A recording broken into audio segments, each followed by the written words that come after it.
AIDS వ్యాధిగ్రస్తుల జీవన ప్రమాణాన్ని పెంచే ఆయుర్వేద ఔషధం ఏ విధంగా తయారు చేసుకోవాలో, దాన్ని ఏ విధంగా వాడాలో వివరిస్తారండి?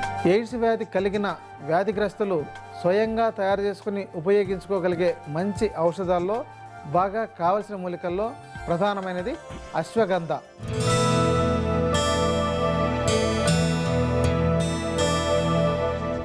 ఈ యొక్క మంచి ఆరోగ్యకరంగా పెరిగిన అశ్వగంధ వేర్లను సేకరించుకొని దీన్ని పాలలో వేసి నానబెట్టి ఎండబెట్టాలి.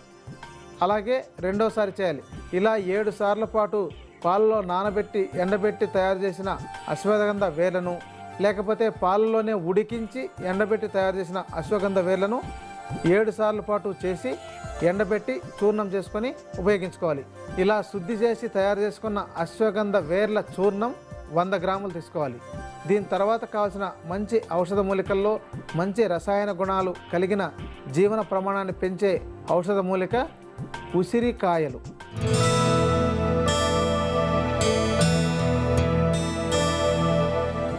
ఉసిరికాయలు అనేది మనకు బాగా లభించేది. ఇంకా చెప్పాలంటే అడవి ఉసిరికాయలు, అంటే చేదుగా బాగా చేదు కలిగి ఉండే ఉసిరికాయలు అయితే మంచి ఔషధ గుణాలు కలిగి ఉంటుంది.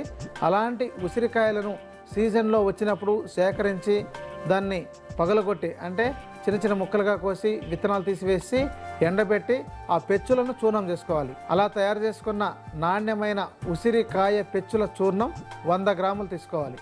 దీని తర్వాత కావాల్సిన ఔషధ మూలికల్లో మంచి ఔషధ గుణాలు కలిగింది అతి మధురం.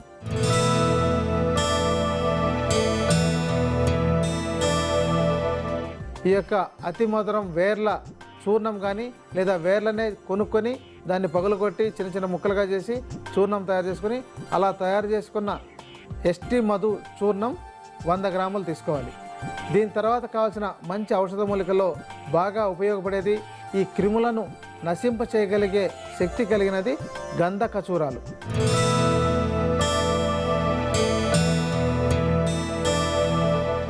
గంధ ఖర్జూరాలు మంచి సువాసన కలిగి కారంగా, చేదుగా, ఒగరుగా రుచి కలిగిన ఈ యొక్క గంధ ఖర్జూరాలు మంచి ఔషధ గుణాలు కలిగింది. దీన్ని సేకరించుకొని వీలైతే వేడి నీటిలో వేసి నానబెట్టి తర్వాత ఎండబెట్టి చూర్ణం చేసుకోవాలి. అలా తయారు చేసుకున్న గంధ ఖర్జూరాల చూర్ణం 50 గ్రాములు తీసుకోవాలి.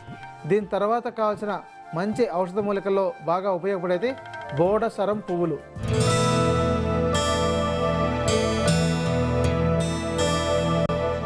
ముండి, బోడసరం అనే పేర్లతో పిలువబడే ఈ యొక్క బోడసరం పువ్వులను తాజాగా ఉండే వాటిని సేకరించి చూర్ణం తయారు చేసుకుని ఉపయోగించుకోవాలి.